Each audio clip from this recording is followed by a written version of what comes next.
Jake, Mia, and their friends had planned a weekend camping trip deep in the woods, far from the hustle and bustle of the city. They arrived at the campsite just before dusk, set up their tents, and gathered around the fire to share ghost stories. The air was filled with laughter, the crackling of the fire, and the occasional hoot of an owl. As the night grew darker, Mia noticed an eerie silence settling over the woods. The usual sounds of crickets and nocturnal creatures had faded, replaced by an unsettling stillness. She shrugged it off, blaming her overactive imagination. But when Jake started telling a particularly chilling ghost story, Mia felt a cold hand brush against her back. Mia turned around, but no one was there. She shook off the feeling and tried to focus on Jake's story, but the sensation persisted. She whispered to Jake, who dismissed her concerns with a laugh. But the unease lingered, and she couldn't shake the feeling that they were being watched. Later that night, as they settled into their tents, Mia heard faint whispers outside. She strained her ears, trying to catch the words, but they were too soft and indistinct. She poked her head out of the tent and saw nothing but darkness. Convinced it was her imagination, she went back to sleep. The whispers grew louder, more insistent, waking Mia in the middle of the night. She sat up, heart pounding, and saw a shadowy figure standing at the edge of the campsite. She froze, unable to move or scream, as the figure glided silently into the woods. The next morning, Mia told the others about the figure, but they laughed it off, thinking she had a nightmare. Determined to prove she wasn't imagining things, Mia suggested they explore the woods. Reluctantly, the group agreed, and they set off into the dense forest. As they ventured deeper, the whispers returned, growing louder and more distinct. The group huddled together, their fear mounting with each step. Suddenly, Jake screamed and pointed at a tree.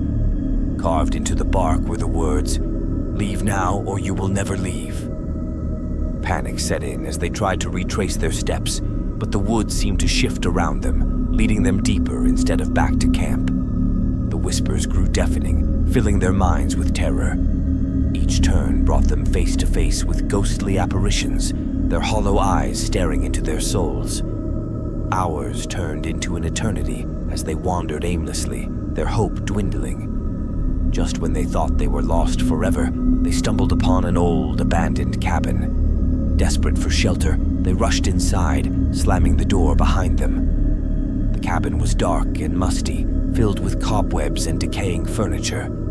As they explored, they found a journal belonging to a previous camper. The entries told of similar whispers and ghostly figures, ending abruptly with a plea for help.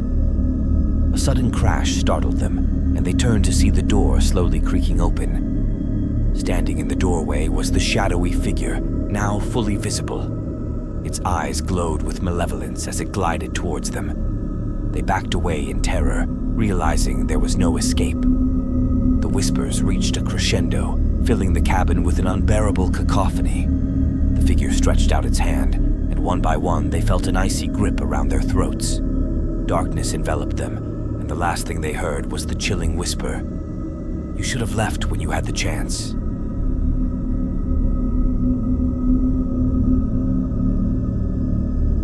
Years ago, the old campground by Blackwater Lake was a popular spot for campers. Families, friends, and adventurers flocked to the site, drawn by its serene beauty and the promise of a peaceful retreat.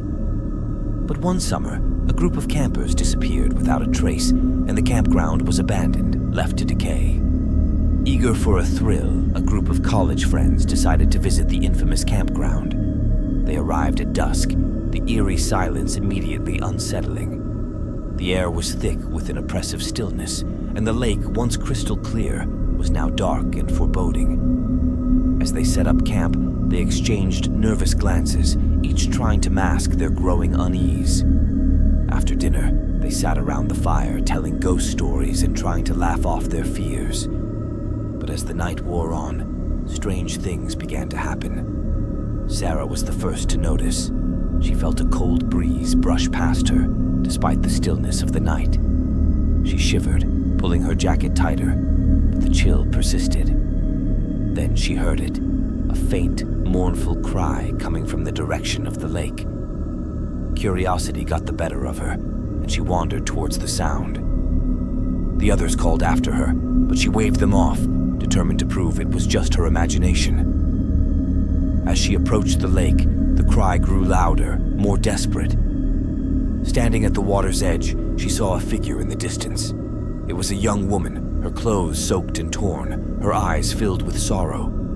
Sarah called out to her, but the woman disappeared into the darkness, leaving only the echo of her cry. Sarah hurried back to camp, her heart pounding. She told the others what she had seen, but they dismissed it as a trick of the light.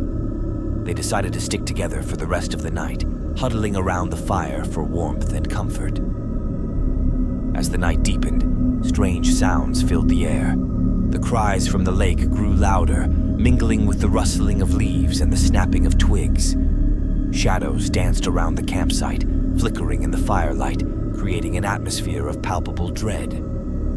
Suddenly, the fire went out, plunging them into darkness.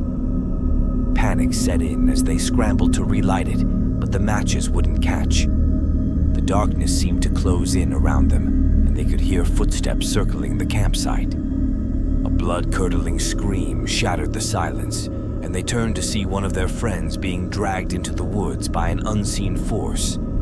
They tried to chase after him, but the darkness was impenetrable, and the cries for help soon faded away. Desperate and terrified, they huddled together praying for dawn. But the night seemed endless, each minute stretching into an eternity. The cries and footsteps continued, relentless and haunting, driving them to the brink of madness. As the first light of dawn broke, the sounds ceased. Exhausted and shaken, they packed up their belongings and fled the campground. But as they reached the edge of the woods, they saw something that made their blood run cold. Carved into the bark of a tree were the names of the missing campers, including their own. The realization hit them like a punch to the gut.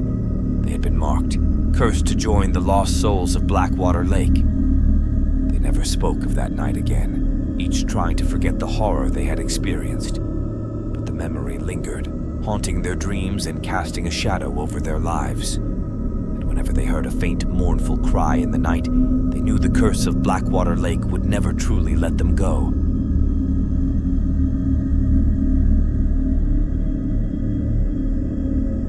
Emma, Lucas, and their friends had always been thrill seekers.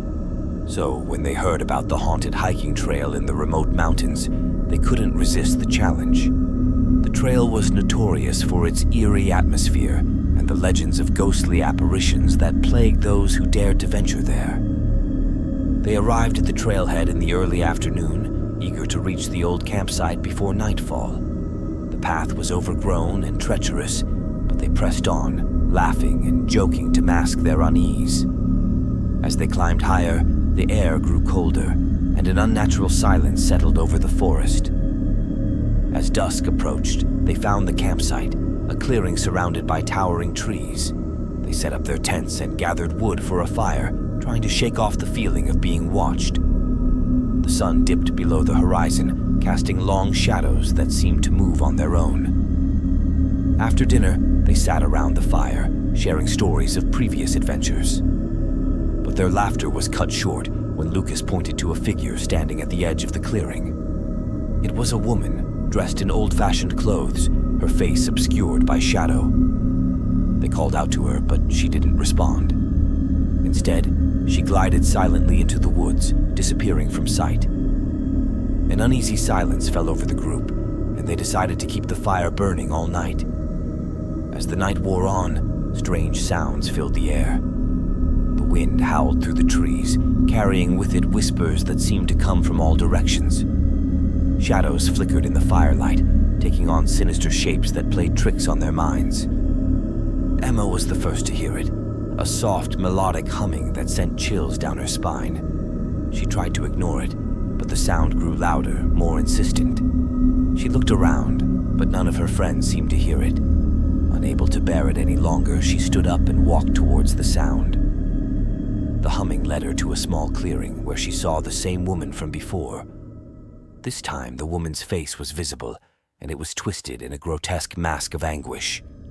Emma screamed and ran back to camp, her heart pounding. She told the others what she had seen, but they were skeptical, thinking she was trying to scare them. They decided to stay awake, keeping watch until dawn. The humming returned, joined by faint ghostly voices that echoed through the forest. The fire flickered and dimmed, and they huddled together, trying to ward off the growing sense of dread.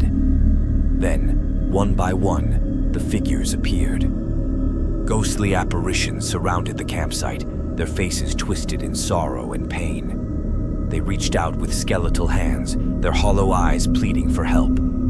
The friends tried to flee, but the spirits blocked their path, their whispers filling the air with a mournful chorus. Desperation set in as they realized there was no escape. The apparitions closed in, their touch cold as ice. Each friend felt a ghostly hand grip their heart, filling them with a paralyzing fear. The last thing they saw before darkness consumed them was the woman from the clearing, her face contorted in a sinister smile. When the sun rose, the campsite was empty, save for the charred remains of the fire. The friends were never seen again, their fate a mystery that haunted the region. The haunted hiking trail remained, a silent witness to the terror that had befallen them.